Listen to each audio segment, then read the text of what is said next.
जजों को फैसलों में बोलना चाहिए, इस तरह की भड़कबाजी नहीं करनी चाहिए। ये जो भड़कें लगाते हैं अदालतों में बैठकर, लोगों को बेइज्जत करते हैं, अपनी अना की तस्कीन के लिए लोगों को कमतर समझते हैं और अपने आप को बाला इंसानियत समझते हैं, ये रवैया अब ख़त्म होना चाहिए। इंसानियत की इज्जत होनी चाहिए।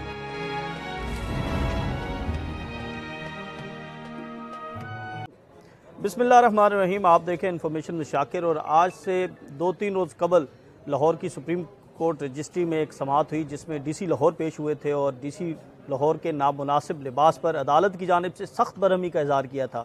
नोटिस लिया गया, चीफ सेक्रेटरी को बुलाया गया और उसके बाद एक कोड ऑफ कंडक्ट जो है वो भी जारी कर दिया गया पंजाब हुकूमत की जानिब से। लेकिन वो जो सारा मामला अदालत के अंदर हुआ वो मुख्तलिफ सोशल मीडिया और इलेक्ट्रॉनिक मीडिया चैनल्स पर भी रिपोर्ट हुआ और लोगों ने उसके ऊपर अपनी आरा भी दी और लोगों ने इस अमल की जो है वो हौसला शिकनी की। उनका ये कहना था कि जो डीसी लाहौर हैं वो शलवार कमीज़ पहन कर पेश हुए। हमारा कौमी लिबास जो है वो शलवार कमीज़ है, ऊपर कोट पहना हुआ है, तो इसमें कौन सी उन्होंने तौहीन अदालत की थी। अब इसको लेकर जो है वो एक शहरी उन्होंने सुप्रीम जुडिशल काउंसिल में एक रेफरेंस दायर किया है उस फाजिल जज के ख़िलाफ़ जिन्होंने ये रिमार्क्स दिए थे। हमारे साथ वो शहरी मौजूद हैं, इफ्तिखार साहब इनका नाम है, मोहम्मद इफ्तिखार साहब। तो सर, आपने जो दरख्वास्त दायर की है उसका क्या मतन क्या है और आपने क्यों ये रेफरेंस जो है वो सुप्रीम जुडिशल काउंसिल को भेजा है? देखिए जी, असल चीज़ है जी, इंसानियत का जो मकाम है ना जी वो बहुत बुलंद है। बदकिस्मती से हमारे जो आला अदालतों के जज हैं जिनकी तमाम तर अपॉइंटमेंट बिला मेरिट हुई है, सवाबदीद और सिफारिश और हर उस ज़रिए से हुई है सिवाय मेरिट के, इन लोगों ने अपने आप को मावराए कानून और मावराए इंसानियत समझा हुआ है। अदालत में आने वाले साइलिन के साथ इनका रवैया ठीक दुरुस्त नहीं होता। सरकारी मुलाजम आ जाएं तो उन पर अपना रोब झाड़ने के लिए, अपना एक सुपरमेसी बताने के लिए उनको ऐसे ऐसे मामलात पर ऐसे उन पर वो रिमार्क्स देते हैं और वो बेचारे मजबूर होते हैं कि कहीं कोई इन्होंने 2 लफ्ज़ लिख दिए तो हमारी मुलाजमत ही ना चली जाए।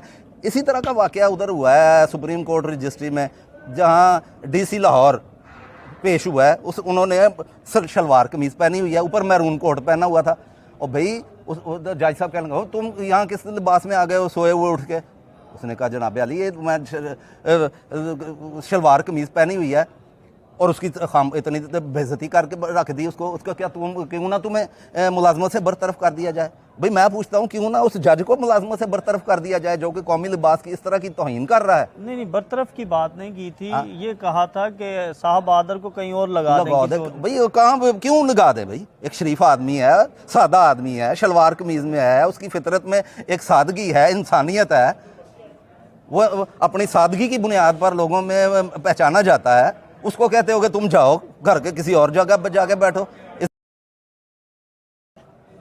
जो कि इस तरह के रिमार्क्स कौमी लिबास के बारे में दी। नहीं देखें, अब आप भी तो तौहीन अदालत नहीं, मैंने जो कह दिया ना जी, तौहीन अदालत है तो मुझ पर लगाएं फिर, ताकि पता चले इस मुल्क में तौहीन अदालत। और मैंने जो कहा है मैं कभी भी ये नहीं कहूँगा कि इसका मतलब कुछ और था और मेरे बयान को तोड़ मरोड़ के पेश किया गया है। अच्छा, जो कुछ कहा है उस पर कायम रहूँगा। अच्छा, आप ये बताएं कि आपकी दरख्वास्त में क्या मतन क्या है और क्या आप प्रे क्या कर रहे हैं? प्रे मेरी ये है कि ये रवैया ख़त्म होना चाहिए। जजों को फैसलों में बोलना चाहिए, इस तरह की भड़कबाजी नहीं करनी चाहिए। ये जो भड़कें लगाते हैं अदालतों में बैठकर, लोगों को बेइज्जत करते हैं, अपनी अना की तस्कीन के लिए लोगों को कमतर समझते हैं और अपने आप को बाला इंसानियत समझते हैं, ये रवैया अब ख़त्म होना चाहिए। इंसानियत की इज्जत होनी चाहिए। इंसान कोई भी हो, हाँ वो शलवार कमीज़ में है या धोती बांध कर आए।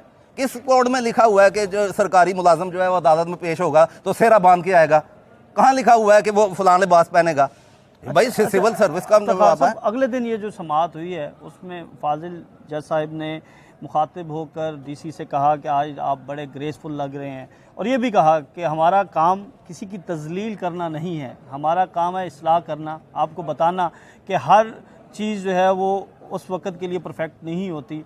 यानी उन्होंने ये भी कहा कि आपके दिल में जो बातें हैं उन्हें निकाल दें, ख़त्म कर दें। नहीं, ये इसका मतलब ये है कि उसको एहसास हुआ है कि मैंने जो की बदतमीज़ी की है ये गलत की है।